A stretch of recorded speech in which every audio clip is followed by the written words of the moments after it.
Peut-être de l'incompétence quand il s'agit de Faure Gnassingbé, puisqu'il dit avoir un MBA aux États-Unis, alors qu'il est incapable de s'exprimer correctement en anglais. Il est incapable. Le capitaine Ibrahim Traoré a l'habitude de dire qu'il y a beaucoup d'incompétence dans l'administration burkinabé. Et j'entends mes frères togolais dire la même chose concernant la gouvernance du Togo, vu l'état dans lequel se trouve notre Togo actuel. Un état piteux, un état antique, un état catastrophique, un état désastreux et que sais-je encore. Eh bien, moi, je ne vois pas les choses de la même façon. Il ne s'agit pas de l'incompétence, mais plutôt de la cruauté, de la méchanceté, de la malice, du scélératesse. Peut-être de l'incompétence quand il s'agit de Faure Gnassingbé, puisqu'il dit avoir un MBA aux États-Unis, alors qu'il est incapable de s'exprimer correctement en anglais. Il est incapable d'avoir de l'acquaintance avec le peuple qu'il est censé diriger. En tout cas, je ne l'ai jamais vu avoir un débat télévisé avec un journaliste togolais. Je ne l'ai jamais vu avoir un débat télévisé avec des opposants de ce pays-là. Sinon, le reste là, ceux qui travaillent pour ce régime, ceux qui font asseoir ce régime, ceux qui ont enraciné ce régime, sont tout sauf incompétents.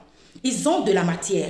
Parce qu'il ne faut pas de l'incompétence pour maintenir un système soixantenaire. Il ne faut pas de l'incompétence pour faire résigner tout un peuple. Il ne faut pas de l'incompétence pour faire couler toute une opposition. Il ne faut pas de l'incompétence pour contrer toute forme de liberté. Liberté d'expression, liberté de manifestation, liberté de réunion, liberté d'opinion. Il ne faut pas de l'incompétence pour tromper, pour détourner le regard de l'opinion internationale. Il ne faut pas de l'incompétence pour faire sortir une constitution, une telle constitution qu'on dit constitution de la 5e République.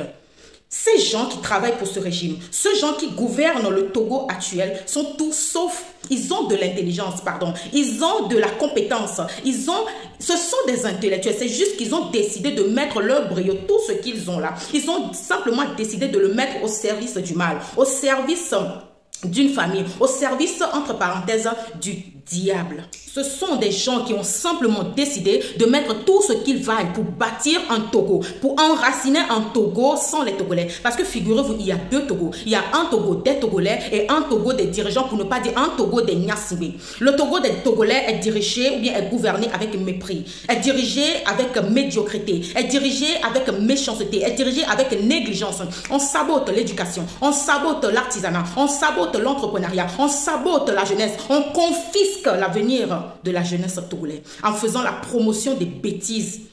J'ai l'habitude de le dire et je ne cesserai de le dire. Chère jeunesse inconsciente, chère jeunesse qui essaie de survivre grâce au TikTok, est-ce que vous vous posez la question, si le pays, ce Togo-là, est dirigé comme il fallait, est-ce que vous allez vous démerder pour survivre grâce à TikTok? Vous pensez que ces gouvernants vous aiment? Ils ne vous aiment pas. Je vais continuer de le dire. Nos dirigeants ne nous aiment pas. Et ils ne vous aimeront jamais. Ils sont juste en train de surfer sur votre ignorance. Ils sont juste en train de surfer sur votre misère. Ils sont juste en train de surfer sur quelque chose que je ne saurais même pas comment vous décrire. Peuple togolais, nous sommes dans un, je ne dirais même pas peuple togolais, la jeunesse togolaise.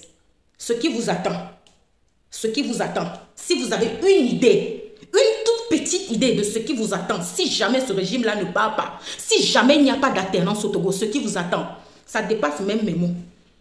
Togolais, viens, bâtissons la cité.